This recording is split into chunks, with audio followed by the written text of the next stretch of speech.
I wish good things to you who's watching this. I am Alexey, and this is the bronze medal match of the European Team Carcassonne Online Championship 2025 between Team Belgium and Team Ukraine. Ukraine is largely known as one of the strongest teams in the world, so maybe it's not a surprise that they've reached so far. For Belgium, this has already become their best finish at any European Championships, and they will certainly be looking to top their accomplishment with an actual bronze medal. And despite Ukraine being a powerhouse with more masters in the country than pretty much anywhere in the world, I think this is really doable for Belgium, so I expect a balanced match. On table 1, it should be fairly balanced between Nicholas Victor with the screen of Gina and the player whose name I don't know, but that's one of the newest Ukrainian masters with the screen name Tor UA. Obviously, rating-wise, we can see that the Ukrainian is the favorite, but Gina's peak is also way above 600.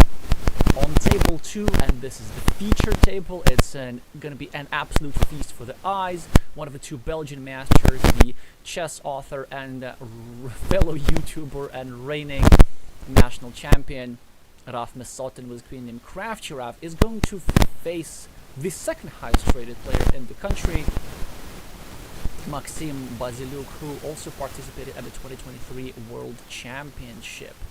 Table 3 is also interesting. I think that's the second most interesting table. The relatively new Ukrainian player, the only one who isn't a master, the expert with a screen name Chimimaru, is going to probably not be favored against Belgium's Nice Dicer due to a 100-point rating difference and maybe less experience, so this one probably favors Team Belgium. On table 4 should be very tight between Fabien Mouton, that is the second Belgian master who has a peak rating of over 800. The lawyer, of course, a very well-known player, has been with the team basically since its conception, Yaroslav Harasimenko, with a peak rating of somewhere around 750. And on table 5, we have the Ukrainian master who hasn't been seen for either a long time, but they have been also with the team basically since its inception. They play with screen name fan Alexey. Going to be playing against the 2016 Belgian champion Vannes Vansina with the screen name Carcassonne 9. Just due to the rating difference, I think Alex should be expected to win this one.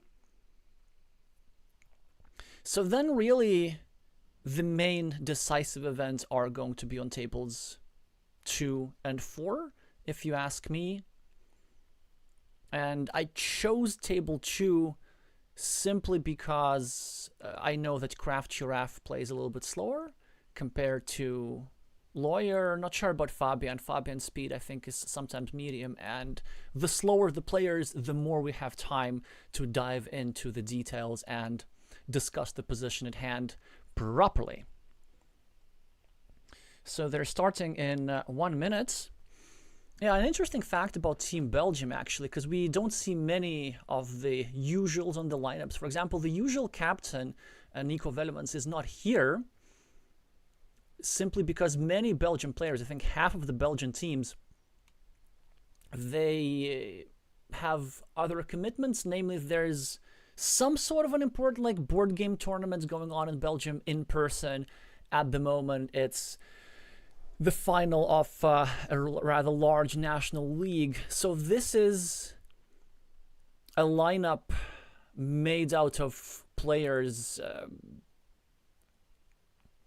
How do I say this? It's not the second lineup, of course, because it has Fabian and Crafty and Gina and, well, actually, I would say none of these 5 players are necessary from the second lineup, but it is quite amazing that Belgium put together a team of 5 when half of their players in the country were not available, and one which I think has a legit chance against the Ukrainian powerhouse.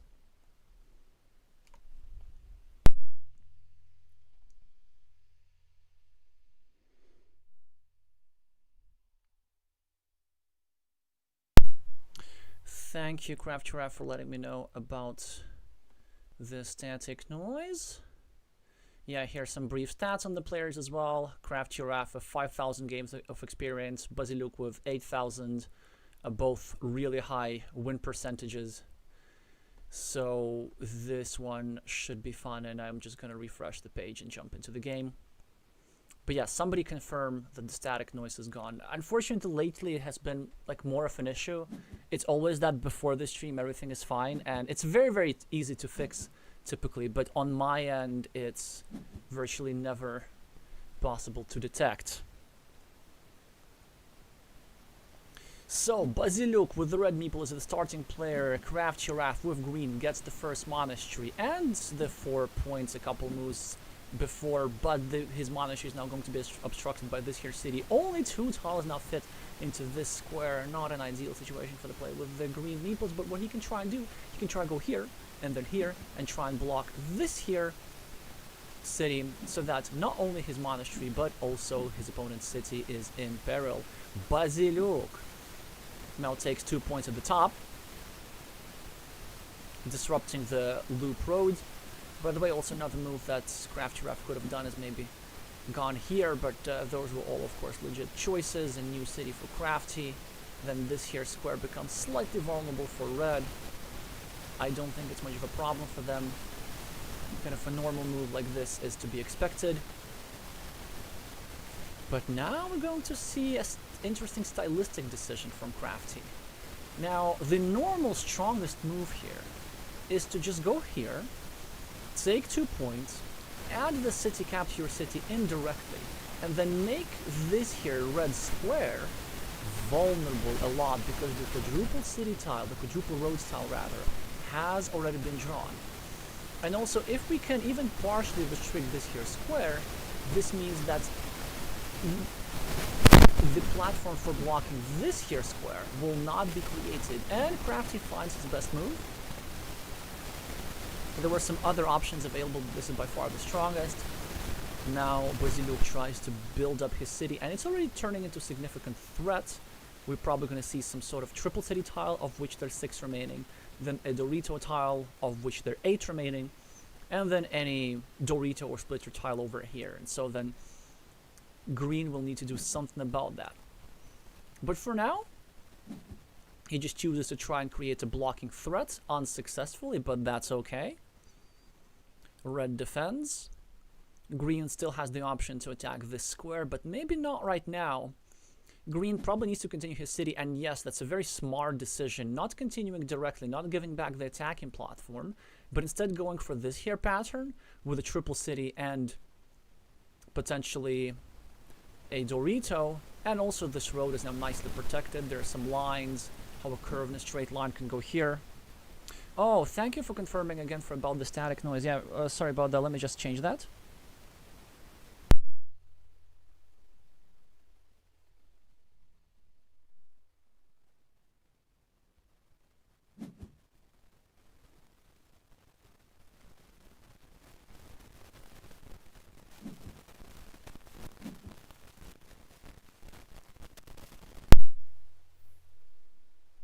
I think we're good.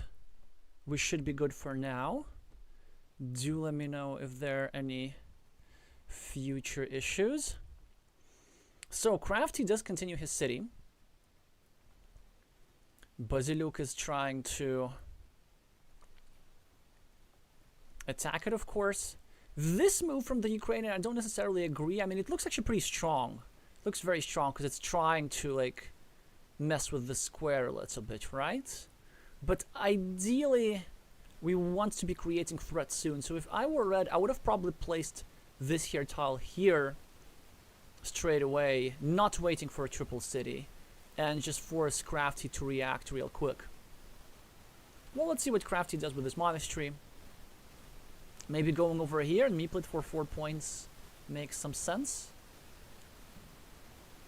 It's not ideal to have your monastery tangled towards this here square, because then red has 1 meeple involved and green has 2 meeple involved. But like what else do you do with this tile? You could go here actually for 4 points too. Well, it's technically 3 points, but eventually this square is gonna get filled. You also Get support for your road, which is quite nice. Yeah, but this move from Crafty makes a lot of sense. Basiluk now prevents the green city from being completed,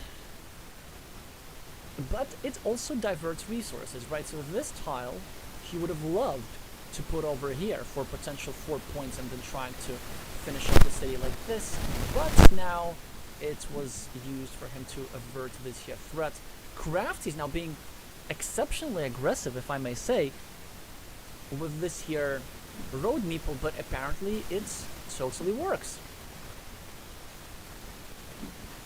Because Basiluk is now not able to cut this road short and score 4 points. Well, surely Crafty is now going to get out of this situation. Oh, never mind, of course he gets the dagger. So that is just perfection for him. The 4 points, the 5 points technically, and he can just build. Basiluk now builds up his city, but actually, with this configuration, it's not the best tile that he wants. Without this monastery, this is the best move. But with the monastery, maybe I actually prefer going here and just scoring 2 points, because ideally what I want to be doing if I'm planning to finish this city is that I'm getting the Dorito first and then the city cap. So the reason for this is this here square, as both players exchange natural moves. So basically without this square, if we cover up with one Dorito, there's nowhere to attack. But with this square in existence, as soon as we do something like this, our opponent gets a city cap, places a meeple, then gets a triple city, and then neutralizes all these city points while developing both of these monasteries. So it's a subtle situation where I think red is going to struggle to create a significant threat. And overall, I prefer green in this here position. Green is the one who has the move, and he takes 2 points in a place which I absolutely love. It's a volatile place, and he's now trying to take 4 points for the road in the future because his monastery is controlling that road. But look at Basiluk.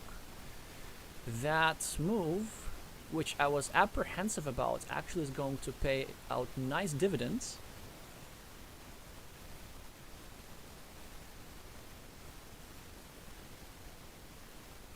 Once the city cap is drawn to complete that city.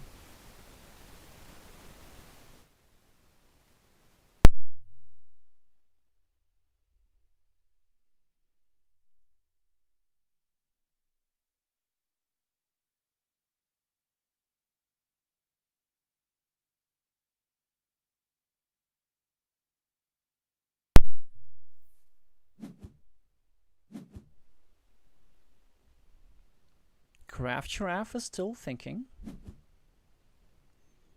Well, not anymore. And will you look at that? He gets the best tile in the deck. Just the absolute best tile in the deck, as this here huge city was going to be completed. But Craft Giraffe, at the expense of a couple of points of course, swoops in just at the last moment. This position is now looking really good for green. Hi Sergey, hi Joseph, hi Raul.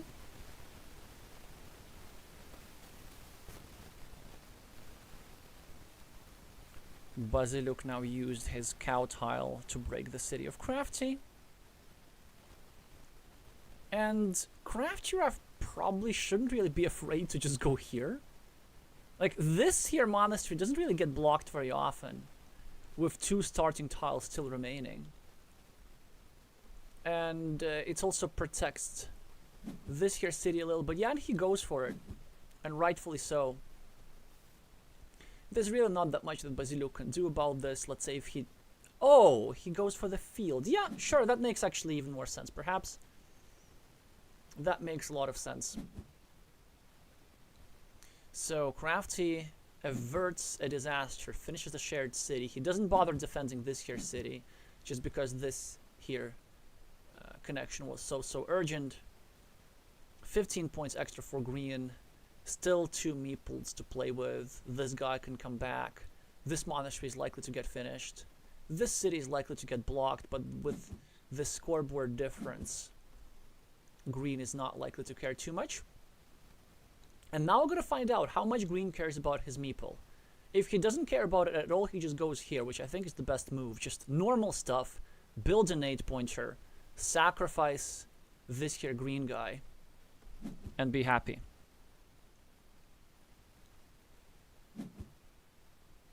Of course, the sacrifice has been made. This guy's going to stay here until the end of the game. And Crafty gets actually a really lovely tile. He can go over here and maybe equalize the city of red, but most importantly, kind of fill this awkward square. He chooses to do so without a meeple, which also makes a lot of sense.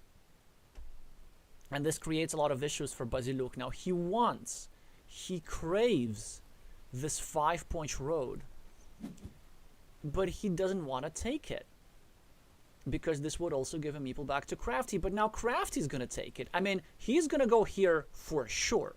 The only question is, do we go here with a meeple or without a meeple? Without a meeple is slightly safer, but let's see. So the idea is that he pre-builds a road that's going through his monastery. It's going to be 6 points. If he even meeples it, there's still 3 straight lines that fit into that square. But maybe if I'm Crafty, yeah, exactly this. I like my position so much that I probably don't want to run the risk of 12% of not drawing any of the remaining 3 straight lines, so I better just cover up. Baziluk now tries to play it riskily, which is a good thing for him, connecting here to the city, but this of course gives back a platform for Crafty to reconnect.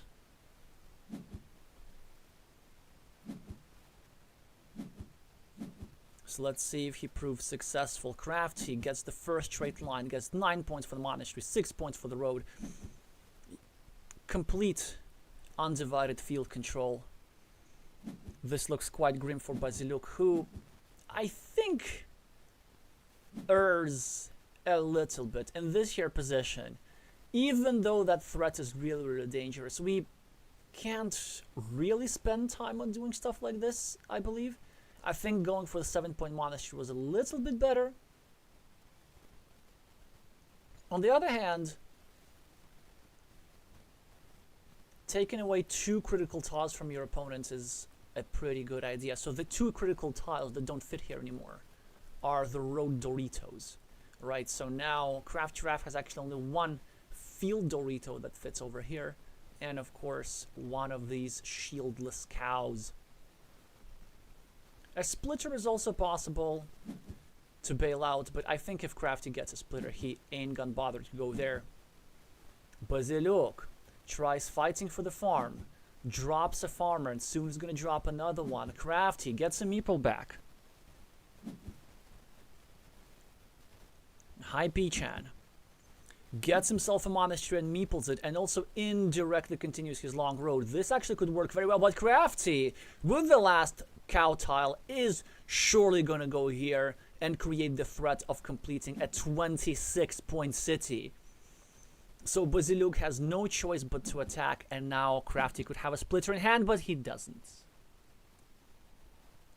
So what do we do as they play with the green meeples? Well, I don't think we do all that much. We probably go here.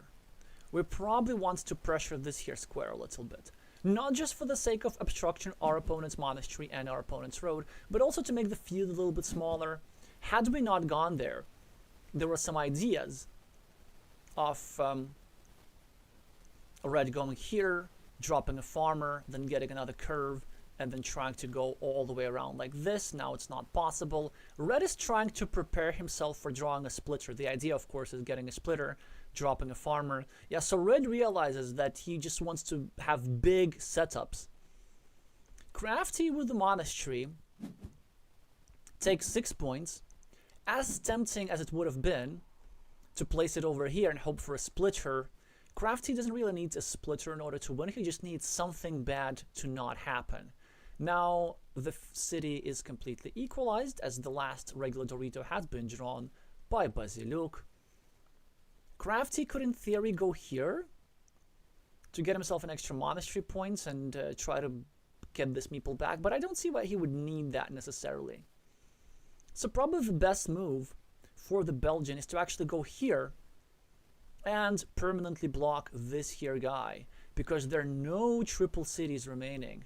There are 5 in this city and 3 in this here area. So actually I think it's an essential move. No. Okay, Crafty with the first big mistake of the game. It's probably not going to cost him the game, but it gives Basiluk a glimmer of hope. We don't want to be giving our opponents glimmers of hope. This is not good. Yeah, and this is exactly what happens. Like, Basiluk is trying to be quite desperate, as he should. Crafty surely now is going to shut down those ideas. He's going to block everything, but there were still chances. Before that move, there were still chances. The Belgian being a little bit imprudent, which is something that can happen when you have a big lead.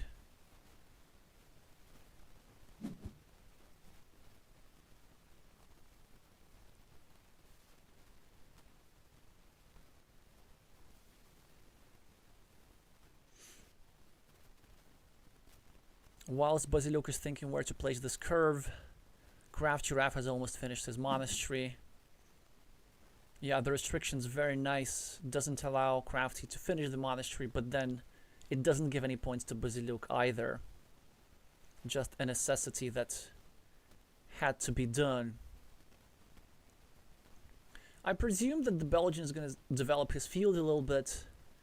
He must be counting city caps, perhaps, although there's not a lot of time on the clock left to do that. That is a brilliant move by Basiluk. It's a farmer. He's hoping for the last crossroads. I was going to say he's hoping for the last crossroads. He's going to connect to the farm like this. Unfortunately for him, the crossroads was in Crafty's hands. And if there's an embodiment of the phrase, it wasn't meant to be, it's right in front of you. It's this game. Also, I'm a bit paranoid. Do let me know how the sound is doing again, because I checked and there were some sporadic issues in the quarterfinals and semis. Craft Giraffe gets himself a starting tile. Probably good enough for a 4-point road or a like. Or there's even a 5-point move available for him. Yeah, there we go. Beautiful. Did you see that, right? So 2-point road plus the field expansion, because this here castle now belongs in this here field. Curvy tile for Crafty. He's going to use it to take a 4-point road over here. Or a 4-point road over here. It doesn't really matter too much. Maybe it matters a little bit. Thanks for the game is saying Basiluk slightly prematurely, who is going to take a 4-point road over here. This is the best that he can do to get some compensation for the damages incurred. Chooses to take 4 points different way, 1 monastery point plus 3 road points.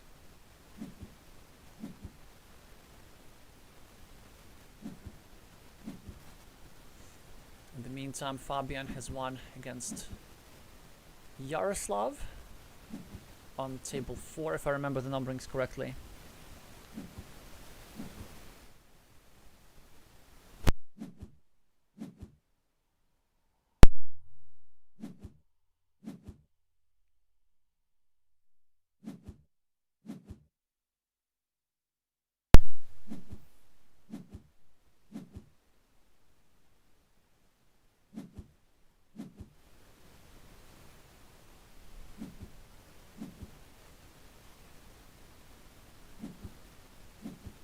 So what's the final score? The 150 points threshold has been crossed. It's not very often that we see that in the world of competitive Carcassonne, and also losing with 112 is not something that happens particularly often. So will Maxim fight back in this one? I mean, we know he will. The question is if he's successful. Well, so far he's looking not so shabby, being the starting player with his red meeples, 8 points already added to his scoreboard. Craft Giraffe with a 3-point road and a 1-point city, but now the first monastery of the game, and it's hugely, hugely important. And I think he finds the absolute best placement for it. Not 5 points here, not 5 points here, but 4 points over here while supporting this road and trying to get a couple of curves. Basiluk, of course, tries to break the curve, but not placing a meeple here is a very, very rookie error, so it must have been a misclick by Basiluk. You really don't want to be conservative when there's still 7 crossroads available to finish your road. So there are some situations how it could cost the Ukrainian player, whilst Crafty catches up on the scoreboards a little bit by finishing a 6-point city.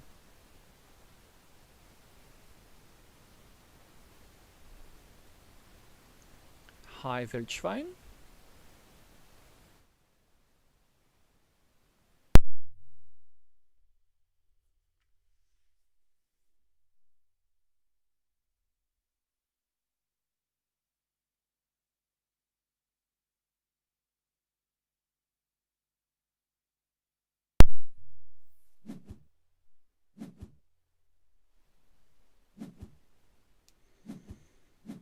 So finally Basiluk meeples the road and fixes his error to take a 5-point lead on the scoreboard. Crafty is probably going to continue his city and try to threaten this here square of red city in return.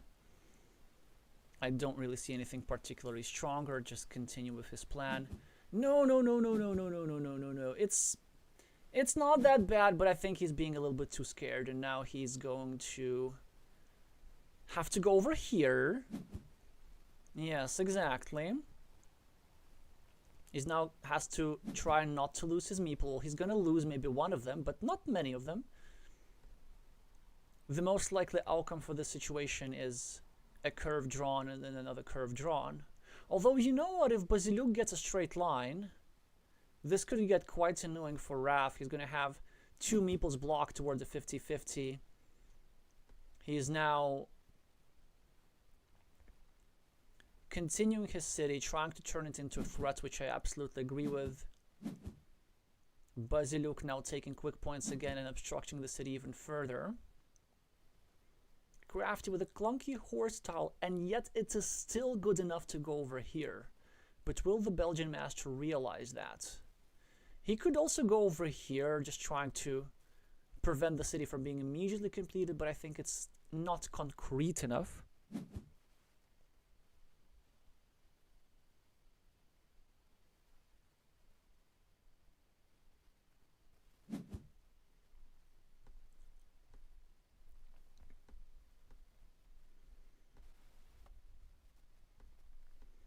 Yeah, that's the problem, right? So this city now looks perfectly safe. Like, there's just nothing wrong with the city at all. And now maybe Basiluk doesn't even care that much whether to complete it. And also he now goes over here. This is going to be unpleasant for Crafty, who probably now has to do something like this. Score 2 points, create at least some attacking platform. Now, regardless whether the city gets completed or not, he probably needs to attack it. Then there's some additional issues with this, because he needs a city plus road tile to attack over here. But he also needs a city plus road tile for this here square, so he kind of needs the same thing for a bunch of places.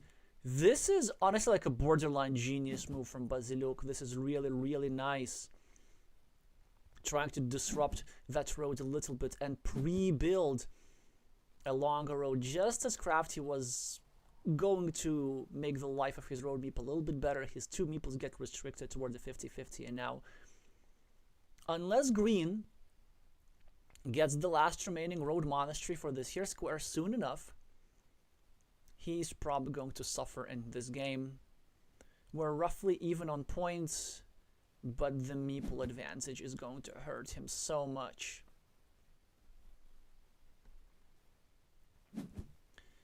A fantastic tile for Baziluk. He gets to finish a 6-point road and also invade the city of Krafteraf, which he's tried so hard to build. And you know what? Do we get adventurous here? Do we just use the splitter as a normal splitter, like in a house party game? You know, you see your opponent connecting, why don't you split? In competitive Carcassonne, this normally isn't a good move because it allows your opponent to finish a 6-point city and for them to also reconnect. So that's why something like this is much more traditional. We don't allow our opponents to turn the city into a threat, and we just take care of it over here.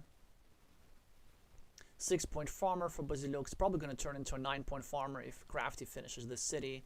Then there's some ideas how this here castle could become a part of this field. Then there are also some ideas how this here castle could become a part of the field. So this farmer actually has a lot of hidden long-term potential. And as Crafty, I probably wants to start curtailing that potential, so bear with me. I think the strongest move that I see in this position, obviously it's taking 2 points, but there are many ways you can go here, here, here, here, here, here, and this is not the correct answer. I think it's better to go here, because it limits the field a little bit on one side, and it pre-builds a long road, which I think benefits Crafty slightly more than it does Baziluk. The issue with this here move is that it leaves back a 3-point road that green can get, that red can use to go here, and then creates a platform for further obstruction of the square.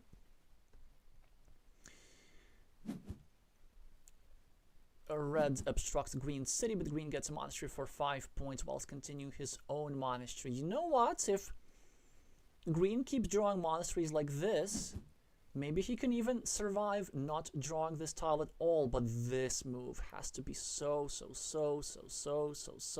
annoying. There's still a few city caps left here, and 1 splitter, and 2 Doritos and so on, but it kind of disrupts the development of the monasteries considerably. It also creates the threat of permanently blocking this meeple. So if red gets any sort of Dorito or big tile, he goes over here and ties the fate of this here meeple to this here blocked square. And on top of this creates the threat of blocking 2 monasteries entirely. So Crafty Rav doesn't really have a good response. He's kind of running out of meeples to do stuff. I really don't have a recommendation here for him. I don't think we place the last meeple on the city. It seems to be a bit too imprudent. I don't think we go crazy and go here attacking this city with a second meeple. We have to do something calm, but what exactly? Since I'm not the one playing, I'm just not gonna bother, and I am going to see what he does.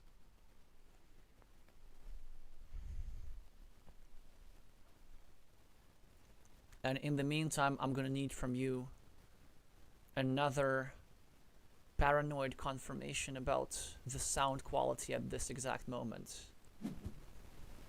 Crafty starts a new city, I was gonna say, but he doesn't actually start a city, he just sort of drops a city cap somewhere. And it is Baziluk who picks up that city. Curvy tile for Crafty can be used in a variety of ways. I expect he's gonna continue his monastery. Another possibility is for green to go over here and just hope that he gets another splitter, and so then he gets a dagger. Yeah, exactly. So if green makes this move, it means that green perceives himself as severely behind. Or maybe not severely behind, but what green wants to do, he wants to create for himself more than just high impact tile. So this here monastery tile, if drawn by green, is going to give him 11 points and a meeple back. At least a meeple back. Probably 2 meeples back. So translate that as invaluable. And then if Crafty now goes here, which I'm pretty sure he's going to do if he wants to follow his plan, then he's going to create himself another high impact tile, namely the last remaining splitter. Yeah, I really like this idea. So he just continues his plan. He's now also going to go over here. He's going to pre-build the road, which goes through his city. Like, he's not going to do anything with these here squares. Yep, exactly. So 3 curves in a row, all 3 put into good use. Basiluk starts a new city, which makes life a little bit difficult for Crafty, who's just going to go here and obstruct that new city. Let's see if he's remotely successful.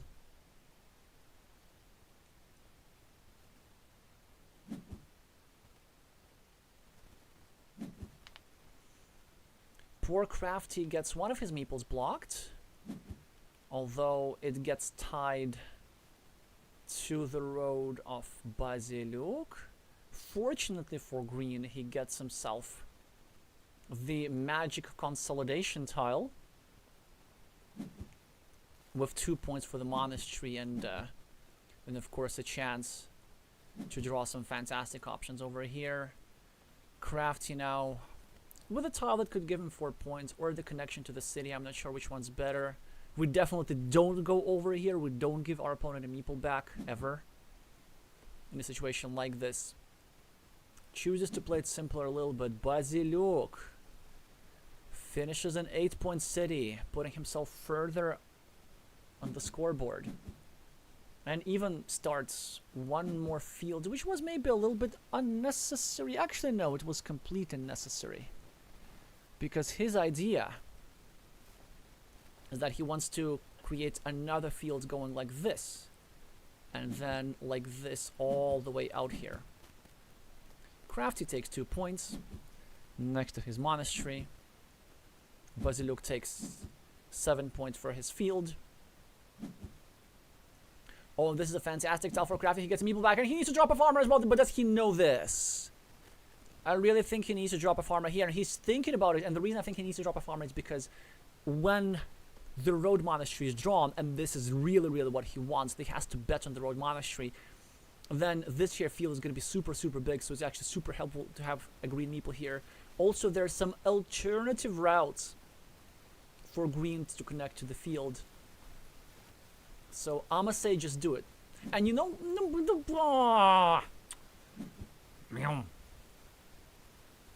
I was gonna say that in addition to this, if Crafty gets a dagger, then he's gonna get this here castle in the field. So this farmer feels like totally worth doing. Well, at least drop a farmer here. No? You don't want to farm?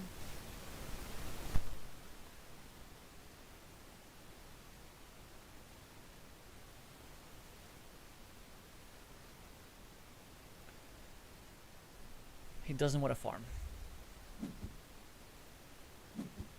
He does want to farm. Okay, there we go. A city connection has been completed. And poor Crafty really doesn't have a lot of things that he can do.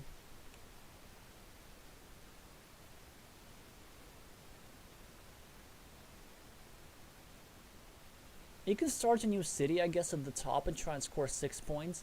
And then hope that he gets a city cap for that city before he gets the road monastery, right? So like this, then like this, and then like this. And I think that should do it for him. He also wants to go here, but that's a non-starter since it is his last meeple. He could also go over here and try... Oh, that actually would be interesting. I think this is a strong move for a variety of purposes. First of all, if we go here, the main idea is that in many lines, we prevent red from dropping a farmer over here. And a farmer over here is something that red wants to do. The idea being that it protects red from the impact of the monastery a little bit. Because then if green gets the monastery, then red gets to go through the monastery and meet this farmer. Yes, I think it was a miss by Crafty, because there was another reason why this move was good. It actually allows for some more scoring potential. Yep. because then it makes sure that we can get a road Dorito go over here and then also block red's road on this square. So it's a subtle move, but look at this. You look at these tiles like this. Oh, you think, oh, I drew garbage, but it's not like that garbage. Like you can do stuff with this. Yeah, and Baziluk is now trying to set himself up for a different connection. It's actually amazing. So either with the monastery or here with the curve, doubling up the forces of the meeples and then going here to eat up this poor green guy. So I feel like red has this under some good control. Yeah, look at these two guys. Like, the monastery is now not going to be that helpful for Crafty anymore.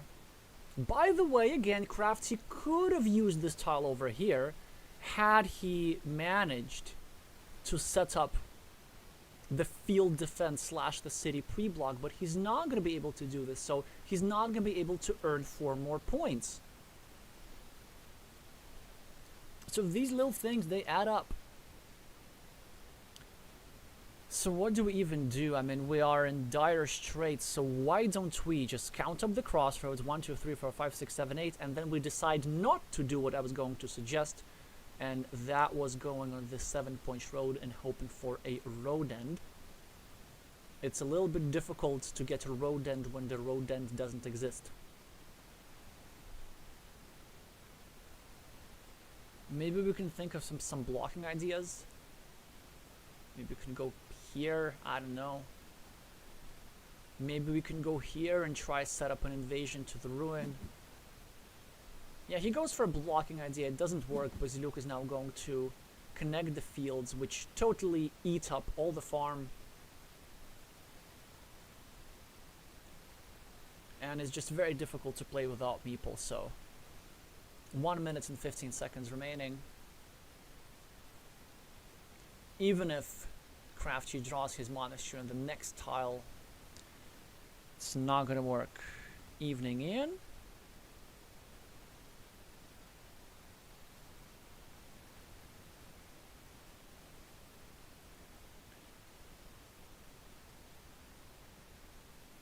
Also a reminder that the insecure commentator needs constant reassurance from the viewers about the sound quality. Whilst Crafty is trying to make his move. He could also even lose on time. This is actually quite interesting. He's setting up himself the idea of trying to fight for that ruin, which could work very well for him. Baziluk is probably going to shut that right down. Or maybe even invade the ruin himself. 1, 2, 3, 4, 5, 6, 7. There's still one big tile available. Baziluk is not interested. He just goes for a longish 7-point road. We're probably going to see 4 points for Crafty. Coming a little bit closer on the scoreboard. Straight line for Baziluk, a monastery for Rav, but not the kind of monastery that he wants. And this is a decent farmer trying to connect through the dagger, but of course Baziluk draws the dagger. Yeah, the idea of course was to go here through this here area and at the very least equalize the field. Oh, he's not gonna draw the monastery either. Ay, ay, ay, ay, ay. And you know what? It might seem unlucky, but it actually isn't. It seems to me that overall, green had a completely decent tile, and really this here area, green just did this to himself. The one game decisive mistake was this here move. So, coming back to this configuration with a red meeple on this city early on and a green meeple on this city, when you do stuff like this, you want to create the threat to this here square, which ended up filled as soon as possible.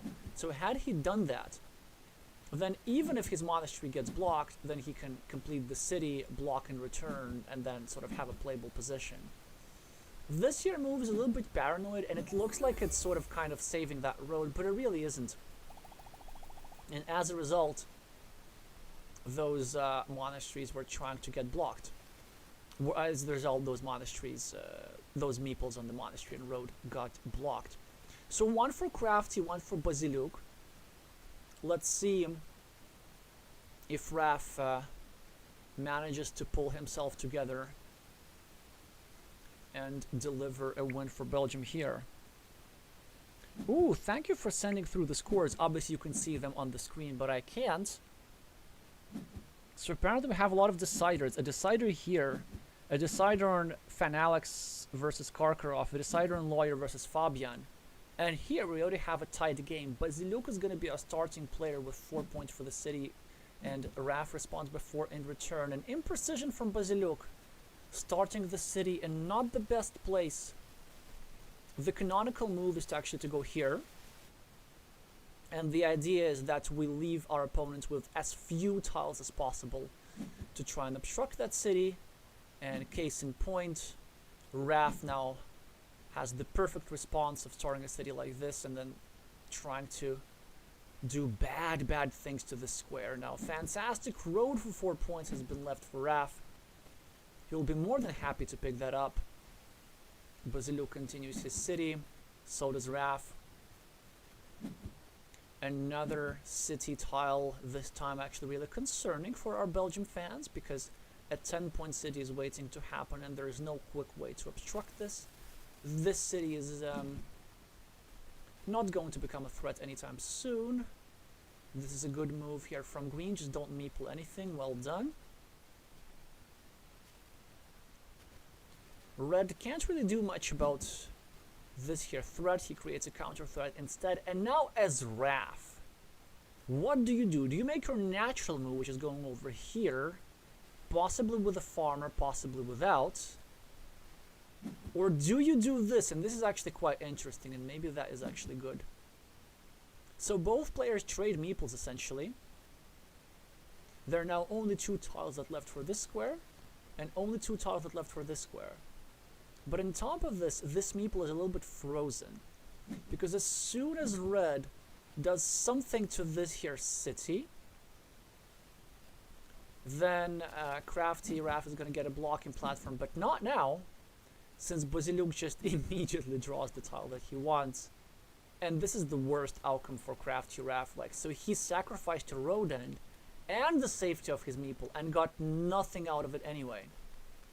This does not mean that this move is necessarily wrong. I mean, I would not have played that. I would have just played the canonical move. But sometimes the game is such that it just punishes you. And wait, so Crafty Raf now just blocked his own meeple. Okay. The reason why this move is so problematic to me is because now it's almost impossible to finish this road. So even if he gets himself a dagger, which is already a big if, he's now going to need a starting tile as well. Oh wait, was this red? Maybe that was red. Then that makes perfect sense, yeah. If red made that move, then that makes perfect. No, it wasn't red, it was Crafty. Okay. But you know what, if a move looks like something that your opponent could do, then probably don't make that move. That's the heuristic. 3 quick points for Raf. Baziluk now does not finish his road, instead chooses to be annoying against Green's loop road, and Green's just going to finish his city and drop a farmer, always in that position. The reason he chose not to drop a farmer is maybe to use his meeple for something else, but he still has this guy. And the reason why I like a farmer so much is because we see that there's potential on this farm. The red city is eventually going to be finished. That's a lovely move for Crafty, except it's not going to work as Baziluk draws the second dagger, so there's nothing that fits into the square. This is already blocked. A second field for Baziluk. This actually gives some chances for Crafty if he can manage to keep the field small. Oh, but let me explain a little bit further why I love the meeple here. Because we know that eventually the field is going to grow. And so Crafty, when he gets this crossroads, he would be letting himself into this bigger field. And so that's a way to not have to spend a move in the future for farming. Green here has a difficult decision and several moves possible. Option 1, we go here, and we try to obstruct that city. And actually, given the fact that red has already committed his farmer and we haven't, then maybe this is the #1 way how we keep the field small. And if we keep at least one of the fields small, then our road is like roughly the size of the field. So then it gives us an opportunity to compensate one of our blocked meeples with a farmer of our opponent. Option 2 is doing this. I don't like it. The idea, of course, is just to build a standard city shape like this, like this, like this, like this. It doesn't really work that often because look at the Dorito tiles, right? So it's already only 30 tiles have been played, less than 30. But already 5 Doritos are on the board. Still, 5 is quite a lot. So there's really not that often that we manage to finish that city, but Crafty is trying, and I think it's an admirable effort. Basiliuk, in the meantime, just keeps picking off city caps, drops a second farmer on this side, which could work very, very well for him.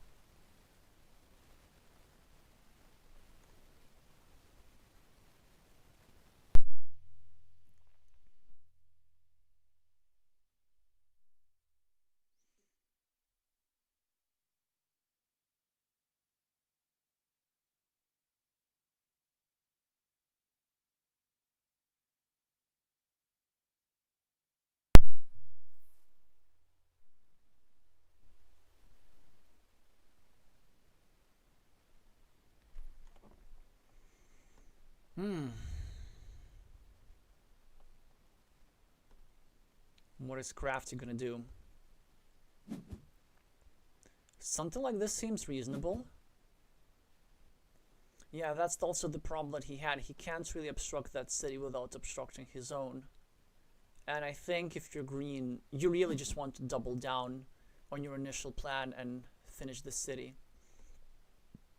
It doesn't help that Basiliuk just drew one of our tiles. Maybe going here. That could be an option.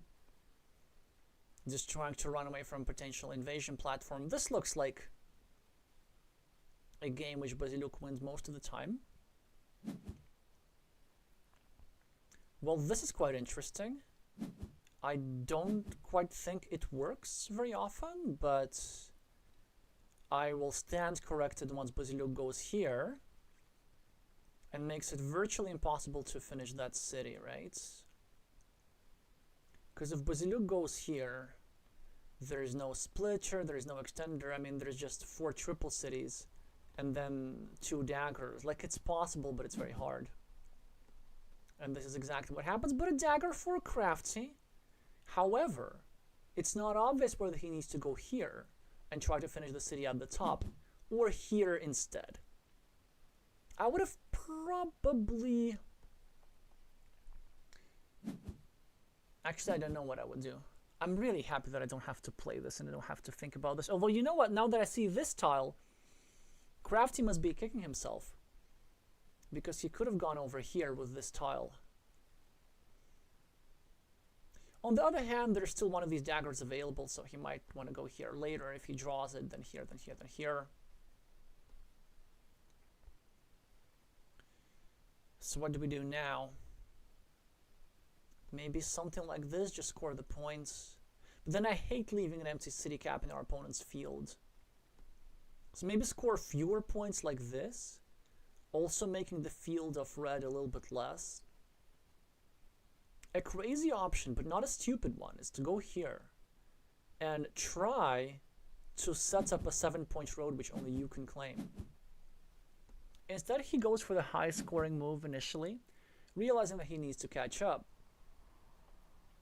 Basiliuk with the monastery has a variety of options. He could go here for 6 points, although there is a risk of getting blocked because he chooses to go nowhere for 0 points, which also has its merit. A straight line for Crafty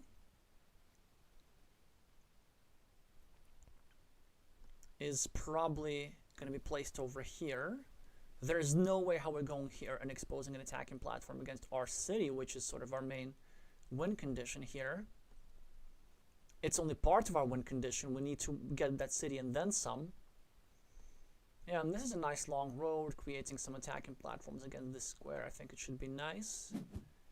Instead, he goes for a different idea. He protects his monastery and also tries to unify one farmer of red with the other farmer of red, basically nullifying the second farmer. That also makes a lot of sense.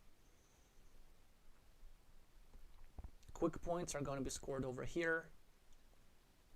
That's actually, I think, is the strongest move to do it like this, because now there's some ideas of going all the way around here and unifying these two farmers, not through this area, but through this area instead. But these two quick points also make a lot of sense. It's kind of curtailing the fields and so on and so on. And Basiluk now creates a rather big threat of finishing a 12-point city. And now Crafty really needs to address this. But first, he needs to decide on this moral dilemma. So Splitter, fantastic tile. It goes in 3 places. It goes here if we care about the integrity of our monastery and we want to deal with this here squares later. It goes here if we believe that it's difficult to draw a Dorito tile and then we need something else to finish the city. Or it goes here if we want to cover up the city on one side first and then draw the Dorito later. This, I believe, is the best choice. There's still 2 Doritos available, and this is more than enough. There's even a splitter if we choose to. Ideally, of course, we want to get all of these tiles. First of all, we get the Dorito. Second, we get the splitter here. Then we get the Dorito. We score like 26 points for 3 cities. And then we also unite our opponent's fields. Crafty's having a hard time here after this here move. Well, not that this move does anything in particular. We can, I guess, go here and protect our monastery a little bit. Not allow our opponents draw. Yeah, if we go here, we don't allow our opponent to draw the final starting tile for 7 points, and also restricting this here square. I think it makes a lot of sense. Hi, Hugo.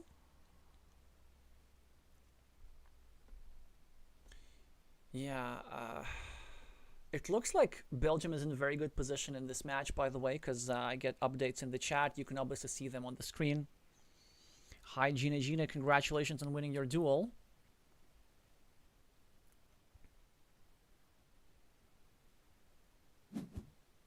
Yeah, very strong move here by Crafty. I don't think there was any particular way how that tile can be invested. Still, a lot of tasks for green in this game that need to be made. Mainly avert this here threat. We do this by possibly scoring 2 points here with a crossroads, or preferably a horse, and then we get 1 more tile to permanently block this square. Yeah, so we can just take those 2 points right now.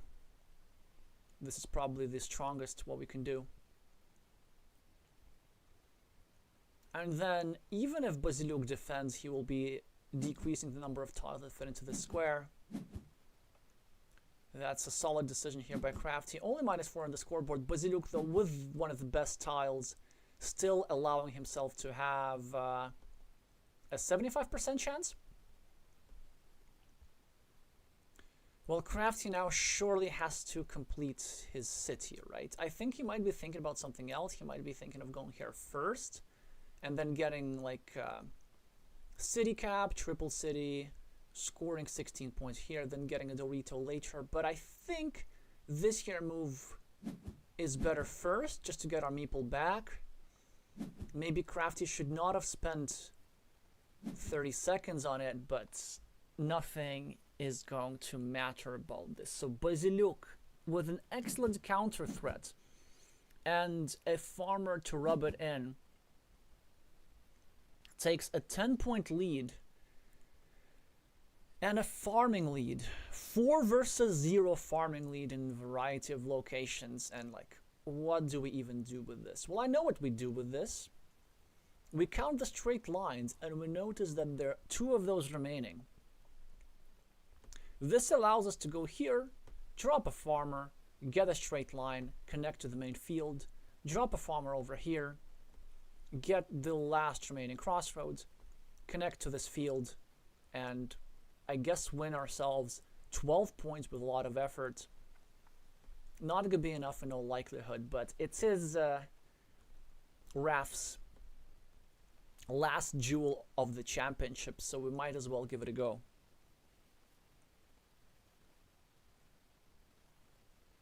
Hi, Tom. Congratulations on your duel. Yeah, so Belgium is one game away from getting the bronze medal, and Ukraine needs to win 3. Well, this one they're quite likely to win. Not sure what's going on in the 2 other ones.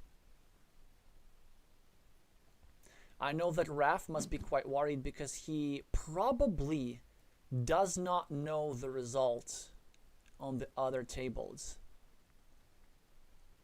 Well, actually, for Belgians in the chat, do let me know. So do you communicate the results during the games? Because in Team Latvia, we used to do that. We just used to always report, you know, like I'm winning 1-0, losing 1-0, and so on. But then I found that I'm typically play better if I don't know how my team is playing. Just assume that your game could be decisive and make good moves. Raf's move I don't quite like. I guess it's 1 point and so on, but it's just too slow for a position like this. Like, it doesn't do nothing. I know that I understand that he's trying to, like, get himself a monastery meeple back and so on. Now, Raf has the duty of going over here. And you know what? Maybe even dropping a farmer instead of a city meeple. That would be a bit crazy-ish, but, like, he needs to go crazy. So the idea is, we go here, we drop a farmer. City's also fine. City's also fine. But the idea is then that we get either the Dorito or a triple city and then the Dorito. And so now Crafty keeps scoring. Basiluk is now probably going to go over here. I'm not sure if it's worth it for him. Maybe.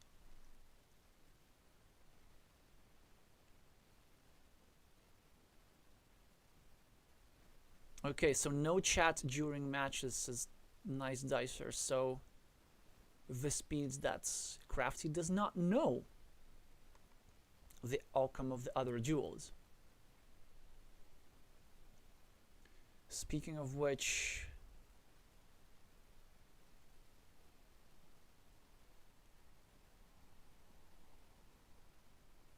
I'm not going to finish that thought.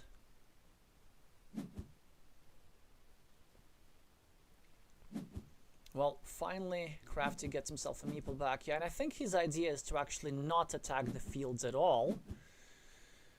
Although it would be a bit difficult to win that way. 1, 2, 3, 4, 5, 6, 7 castles on the fields. That's like 21 points. Crafty has 2 monasteries, so that's close-ish. But he doesn't quite have enough juice to overcome that.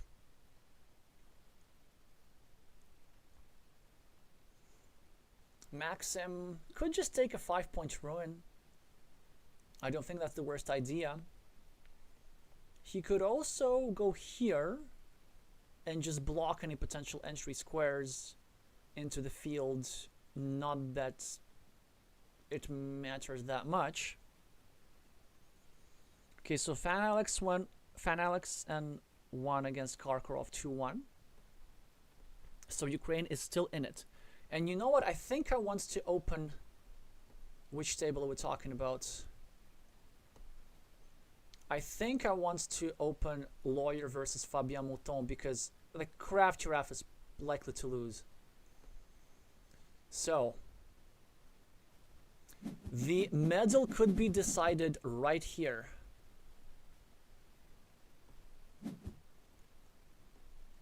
Lawyer has 2 meeples and Fabian has 0. But I see a lot of yellow meeples on different fields. This here field in the center cancels out 2 blue, 2 yellow. Fabian has this gigantic ruin for 16-ish points, which is very good for him. Some inconsequential meeples over here. And then on the main field, we have one blue, one yellow. This is actually pretty balanced, but it's looking very, very good for yellow. He doesn't really need meeples that much. He just needs to withstand what's coming. And this guy is also trying to invade the main field. On the main field, there are 4 completed cities for 12 points. Well, actually, no, they're 15, because there's also the 5th one. And Lawyer is trying to bet everything on the Road Monastery, dropping the farmer on the outside, hoping to go over here with the Road Monastery and score 5 points for the road and also get himself the field connection. The Road Monastery does not belong to Fabian. It is somewhere in the deck. Fabian has 1 in 3 chance. Lawyer does get the Road Monastery immediately, and will he win this game? He gets the majority on the farm. Now the only way how Fabian can equalize is only if he gets the curve and goes over here. But if there is no curve in the deck, Fabian is going to lose a painful loss. The best that he can do is get himself 1 monastery point. So then it's gonna be all on Craft Giraffe.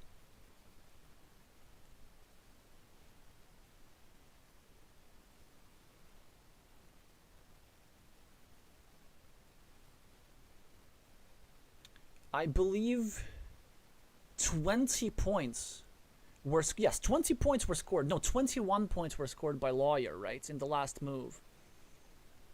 So that was 0, and this was 6, and this was 15. Yeah, there's really not a lot that Fabian can do here. Just get the 1 point and lament your defeat.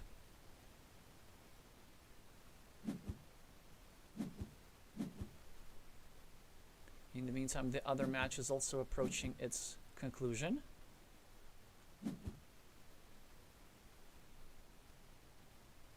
Based on the sound effects that I'm getting, Craft Giraffe must have finished his city for 10 or 12 points.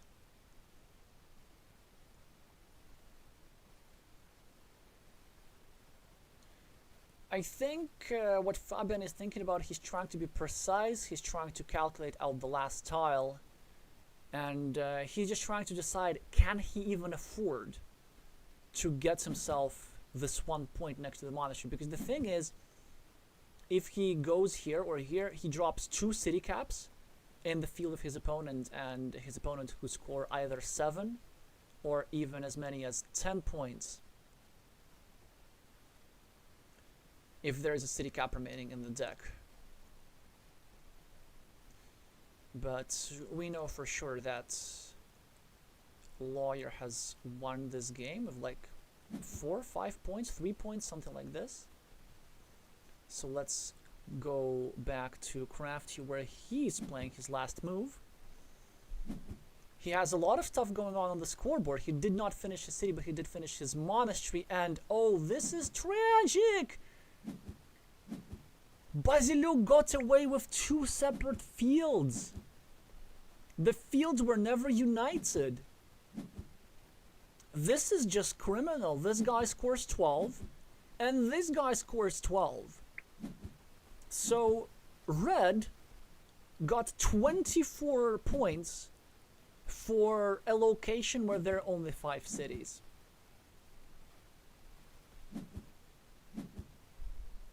So let's see how impactful it was. Crafty, of course, has a big lead on the scoreboard, but the fields are so much.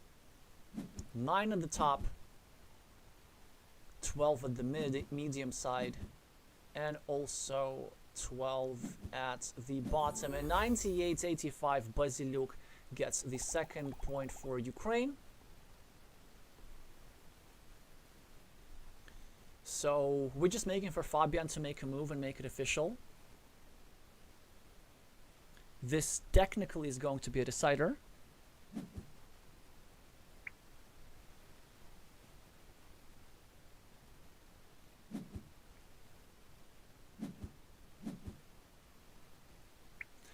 so Fabian must have miscounted tiles.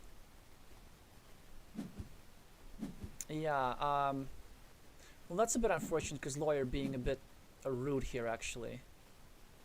So maybe if Ukrainians are watching, maybe you gotta talk to your teammates a little bit. Like, just take the win, come on, man.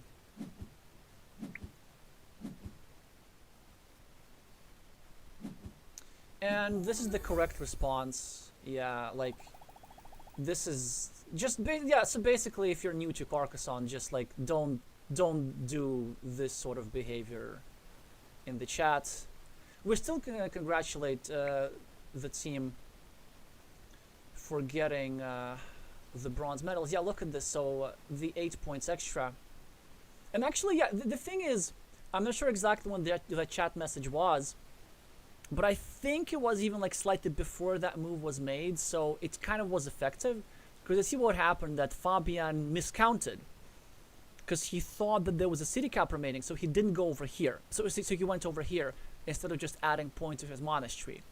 Now in this particular instance, it didn't matter. Because, well, he would have just lost by 7 instead of losing by 8. But in some closer games, it could matter indeed. So, well, this was a match as tight as it gets.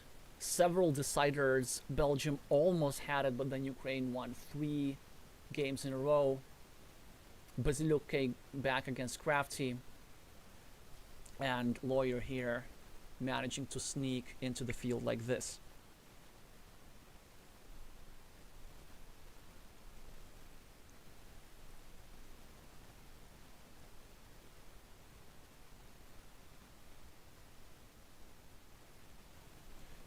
So that is going to be it. Belgium still worthy 4th place. I think is their best finish at the European Championships. Ukraine, bronze medal again. This apparently is their thing. Bronze medal at the World Championships, bronze medal in Europe. I'm sure that one day, this maybe was not exactly the result they were hoping for, but one day they most likely will gain the top spot. Just not today necessarily. Hopefully bronze medal, nice consolation prize.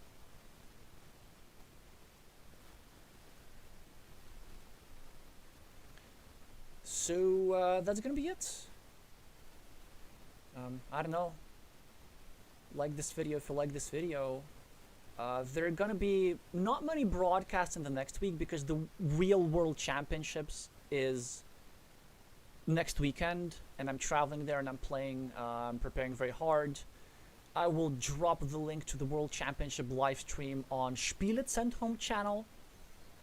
Hopefully some of my games you'll be able to watch there as well.